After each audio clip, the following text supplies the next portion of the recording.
Good day, Africa, and welcome to the first edition of Spotlight on AAU TV, a show where we put the spotlight on our black heroes, both past and present. We look at their biography and, most importantly, their accomplishments worth illuminating. Today, under the spotlight is Malcolm X. It is pretty fair to say few men were more admired and more hated than Malcolm X.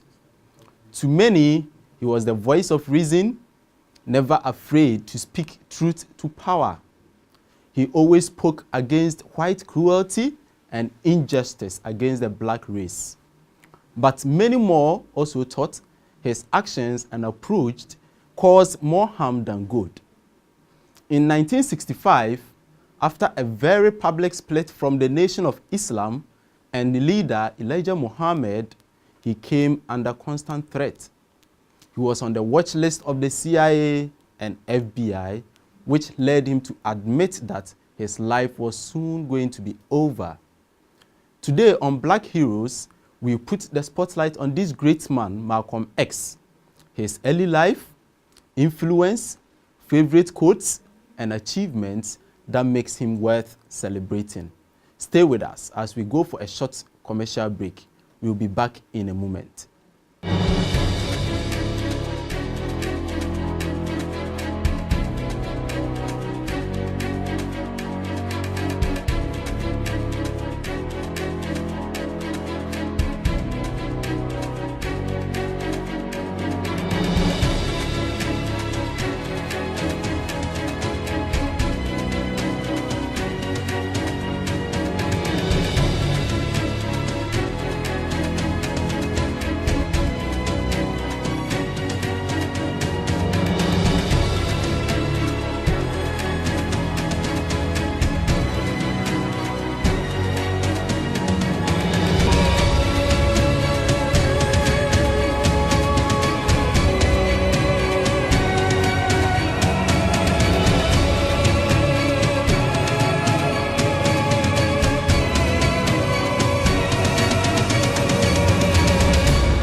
Okay, welcome back. Let's continue with the biography of this great man, Malcolm X. Malcolm X was born Malcolm Little on the 19th of May, 1925. Please take note of the dates. He was the fourth of 8 children. The family lived in Omaha, in Nebraska, where his father, who was a Baptist minister, L. Little, was a prominent member of the local branch of the Universal Negro Improvement Association and an ardent supporter of Marcus Garvey. Reverend Little's prominence brought the unwanted attention of the local Ku Klux Klan. Such was the level of harassment, the family moved to the town of East Lansing in the state of Michigan. It was in 1929, Malcolm was 4 years old. There was unfortunately the harassment. If anything worse, soon after moving into their new home, the house was set on fire. Malcolm later recalled bitterly how firefighters arrived on the scene, but on seeing that it was a black family, they refused to help. Malcolm went to school where his teacher asked the vulnerable Malcolm what he wanted to be. Malcolm answered, "I want to be a lawyer." The teacher scoffed, told him to be realistic, and recommended instead he become a carpenter. Disillusioned, he dropped out of school at the age of 15 and went to Boston to live with his older half-sister, Ella. From Boston, Malcolm moved to the Harlem district of New York City, where he got a job as a shoeshine boy. At that time, it was called the Detroit Red. For the reddish hint in his hair, he drifted into a life of petty crime, involving robbery, drug selling, and a host of other crimes. He lived well off the proceeds, but then in 1946, following a failed robbery, Malcolm was sentenced to 10 years imprisonment. Whilst incarcerated, he spent his time reading in the prison library, obtaining the education he felt was lacking in his life. It was then he converted to Islam and became a member of the Nation of Islam, or otherwise the Black Muslims, founded by Elijah Muhammad, the self-proclaimed messenger of Allah. The Black Muslims rejected Christianity as a white man's religion and preached separation of the races. Now back to Malcolm X. Having served 6 years in prison, Malcolm was released from prison in 1952. He moved to Chicago and founded or took over Resources. Differ on this point, the nation's newspaper, Muhammad Speaks, which espoused racially controversial views about the natural superiority of blacks. Malcolm, having shared his, and I quote, slave name, unquote, advocated black separatism and the use of violence, if necessary, to achieve it. America's blacks, he said, were in the midst of a revolution, and there was no such thing as nonviolent revolution. This was a quote, and I unquote. Airtime on the national television brought him immediate fame, or otherwise notoriety, which some people viewed it as. His preaching drew new converts, and his charismatic style appealed to much of America's black youth. Now, we come to why he came to be called El-Hajj Malik El-Shabazz. Elijah Muhammad, as you remember, who was seen as his father figure, impressed by Malcolm's undoubted abilities, named him his second in command. Although the two men argued over the direction of the organization, Malcolm saw Muhammad as a mentor, a spiritual guide, and perhaps even a father figure. But Muhammad's private life failed to match his public persona as a man beyond reproach. Malcolm was left feeling betrayed when he learned that Muhammad, his spiritual father, had fathered 6 children with different women, something he failed to reconcile in his mind. Their relationship there deteriorated further when, following the assassination of President Kennedy in 1963, Malcolm said it was a case of, and I quote, chickens coming to roost, unquote. Malcolm was ordered to observe a 90-day period of silence. Refusing to comply, in March 1964, Malcolm left the Nation of Islam and founded his own Islamic group, the Muslim Mosque Incorporated. In 1965, he formed the secular group, the Organization of Afro-American Unity. Malcolm embarked on a tour of Africa and the Middle East, paid a pilgrimage to Mecca, and having changed his name to El-Hajj Malik El-Shabazz, converted to the Sunni branch of Islam. He returned to the United States a more moderate man now. And I quote, "I recognize that anger can blind a man," unquote, something he later said. Assassination of Malcolm X. So now we come to how Malcolm X came to be assassinated. Having left the Nation of Islam, Malcolm X received numerous death threats.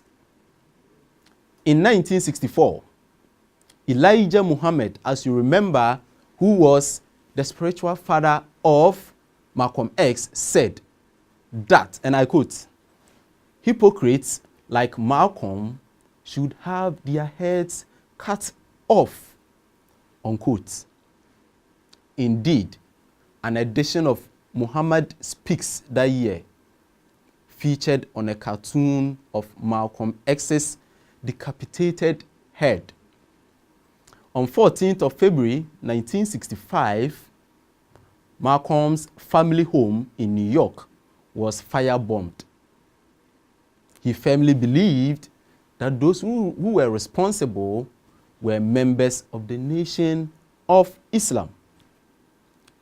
A week later, on the 21st of February, as he was about to deliver a lecture at the Audubon Ballroom in Harlem, Malcolm was shot 15 times and he was killed. At that time, he was just 3 months short of his 40th birthday.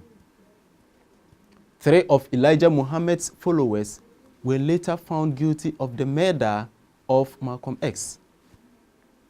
The last of the 3, Tamaj Haya, having served 45 years in jail and having been refused parole 16 times, was released from prison in 2010. Elijah Muhammad, on hearing of Malcolm's death, said, and I quote, "Malcolm X got just what he preached. We know such ignorant, foolish teachings will bring him to his end," unquote. In 1958, Malcolm was married to Betty Shabazz, who, like Malcolm X, herself called herself X. They were to have 6 daughters. The youngest 2, twins, born after Malcolm's assassination. On the 1st of June 1997, Betty's home was set on fire by her 12-year-old grandson, Malcolm Shabazz. 3 weeks later, she died of her injuries. Shabazz, who is a grandson, spent 4 years in juvenile detention center. Immediately expressed his remorse. Shabazz himself was murdered in Mexico City on the 9th of May 2013. He was just 28 years old. Now, let's look at a short video of Malcolm X. We are peaceful people. We are loving people. We love everybody who loves us. But we don't love anybody who doesn't love us. He is known as one of the most influential and controversial proponents of African American rights. Welcome to WatchMojo.com, and today we'll be learning more about the life and accomplishments of Malcolm X. We declare our right on this earth to be a man, to be a human being, to be respected as a human being, to be given the rights of a human being in this society, on this earth, in this day, which we intend to bring into existence by any means necessary. Born Malcolm Little on May 19, 1925 in Omaha, Nebraska, he was taught early on about Black pride, as his father was involved in the Universal Negro Improvement Association. He and his family were forced to move around in his youth due to the menace of various white supremacist groups. In 1931, his father was killed by a streetcar, and 7 years later, his mother was committed to an asylum. By the time he was 20, Malcolm X was living in Boston and engaging in various criminal activities. It was there he was arrested for burglary and sentenced to 8 to 10 years in jail. While in prison, he educated himself and became interested in the Nation of Islam religious movement. He began conversing with the group's leader, Elijah Muhammad, and decided to join. Finally, in 1952, he was paroled. The Honorable Elijah Muhammad teaches us that it is time for you and me to stand up for ourselves. It is time for you and me to see for ourselves. It is time for you and me to hear for ourselves And it is time for you and me to fight for ourselves. He then changed his family name to X, like other members of the group, and this represented his unknown African name. Malcolm X quickly moved through the ranks of the Nation of Islam and was instrumental in the group's growth. He is credited with encouraging boxer Cassius Clay, better known as Muhammad Ali, to join. We look at Miss Universe, we see white. Even Tarzan, the king of the jungle in back Africa. In 1959, Malcolm X expanded his audience by appearing on television to discuss the Nation of Islam. He relished any chance he had to speak, especially to college students. Malcolm X was working in direct contrast to members of the civil rights movement, who were aiming for racial integration and nonviolent protest. Malcolm X preached that African Americans should be completely separated from whites, that blacks were the superior race, and that they should use any means necessary to defend themselves. This resulted in a tense relationship between civil rights activists and Malcolm X. Black people are dissatisfied. They're dissatisfied not only with the white man, but they're dissatisfied with these Negroes who have been sitting around here posing as leaders and spokesmen for black people and actually making the problem worse instead of making the problem better. In 1963, he began working on his autobiography with Alex Haley. Soon after, his reputation in the Nation of Islam was tarnished when he made disparaging remarks following President John F. Kennedy's assassination. On March 8th of 1964, the former star of the group announced he was leaving the Nation of Islam amid ongoing death threats and tensions with its leader. He quickly formed his own religious organization called Muslim Mosque, Inc. and converted to Sunni Islam. Now that I have the independence of action, it's my intention to work with everybody or against everybody, whatever the case may be, to try and get some kind of immediate solution to the problems that are confronting our people. This was also when he decided to make his pilgrimage to Mecca, which was one of many trips he made around the world that he credited with expanding his global outlook. His personal beliefs began to evolve, and he chose to reach out to other civil rights leaders to work together toward the same goal. We will work with any groups, organizations, or leaders in any way, as long as it's genuinely designed to get results. However, on February 21, 1965, Malcolm X was speaking at Manhattan's Audubon Ballroom when he was shot and killed. The three men convicted of the crime were all members of the Nation of Islam, though two of the three maintained their innocence. Even after his death, Malcolm X's ideas influenced African Americans. Groups like the Black Power movement can be traced back to him. Malcolm X is both revered and reviled. However, he is remembered for being a brilliant activist for African American rights by even his sharpest critics. Now, I am well aware of what I'm setting in motion by what I'm saying up here tonight. I'm well aware, but I have never said or done anything in my life that I wasn't prepared to suffer the consequences for. Welcome back. That was indeed a life well lived.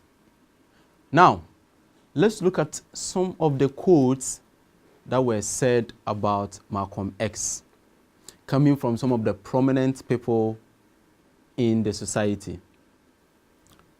I quote, "I always had a deep affection for Malcolm and felt that he had a great ability to put his finger on the existence and the root of the problem.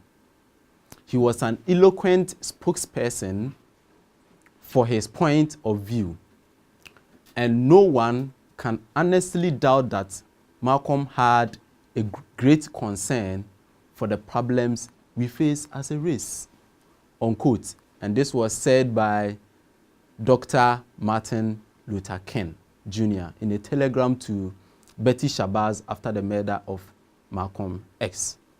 Now here's what a popular journalist at that time had to say about Malcolm X. And I quote, "I had just moved to Harlem. It was the first night. I was there and I went for a walk and there was a rally going on. Of course, I had heard about Malcolm before that, but it was mostly the kind of negative things they were running about him in the press then. I felt as if I was hearing the truth. I had never heard anyone speak with such clarity and forcefulness, and he just stimulated me. I found if he mentioned a book or a magazine article, I would try to find it. you hear people use such cliche about the university of the streets. It was really what it was. This was said by Peter Bailey. Finally, there's another quote about Malcolm X. Here at this hour, Harlem has come to bid farewell to one of its brightest hopes, extinguished now and gone from us forever. Many will ask what Harlem finds to honor this stormy, controversial, and bold young captain. And we will smile. We will answer and say unto them, did you ever talk to Brother Malcolm? Did you ever really listen to him? For if you did, you will know him. And if you knew him, you will know why we must honor him. This was by Ossie Davis, an actor in his eulogy at Malcolm's ex-funeral. Okay, now let's go further and talk about some of the achievements of Malcolm X, which probably you didn't know. In December 1953, a little more than a year after he was paroled from prison, Malcolm was named the minister at the NOI's Boston Mosque, Temple number 11. The following year, he also became the minister at the Temple number 12, Philadelphia, and Temple number 7, New York. This in chronology. In 1957, Muhammad Speaks, the NOI newspaper, was founded by Malcolm in 1957. Now we move to 1960. Beginning in the 1960s, Malcolm was invited to participate in numerous debates, including forums on radio stations, television programs, and universities. So we talk of Harvard Law School, Howard University, Columbia University, and all the rest. In 1963, the New York Times reported that Malcolm X was the second most sought-after speaker in the United States. On June 29, 1963, Malcolm led the Unity Rally in Harlem. It was one of the nation's largest civil rights events. And now, this which you may not know, after befriending and ministering to boxer Cassius Clay, the boxer decides to convert to Muslim religion and join the Nation of Islam. In the February of 1964, Clay announces he has changed his name to the popular Muhammad Ali we know. In March 1964, after his split with the NOI, Malcolm forms the Muslim Mosque Incorporated. Several months later, he also organizes the organizations of Afro-American Unity. Now, before we go, let's look at some of the favorite and popular quotes that Malcolm said. And I quote, "A man who stands for nothing will fall for anything." Unquote. Quote, "There is no better adversity. Every defeat, every heartbreak, every loss contains its own seed, its own lesson on how to improve your performance next time." Unquote. Again, a race of people is like an individual man until it uses its own talent, takes pride in its own history, expresses its own culture, affirms its own selfhood. It can never fulfill itself. Unquote. Again, if you are not ready to die for it, then put the word freedom out of your vocabulary. Again, I believe that there will ultimately be a clash between the oppressed and those that do the oppressing. I believe that there will be a clash between those who want freedom, justice, and equality for everyone and those who want to continue the system of exploitation. Now let's take the last quote. Without education, you are not going anywhere in this world, unquote. These were some of the quotes by our spotlight person for today, our hero for today, Malcolm X. I believe he was such a hero worth celebrating. What do you think? Let's have your views on AAU TV. Next time, we will talk about another hero every Tuesday on AAU TV. I'm your host, Ankuma Kweku Schneider. See you next week.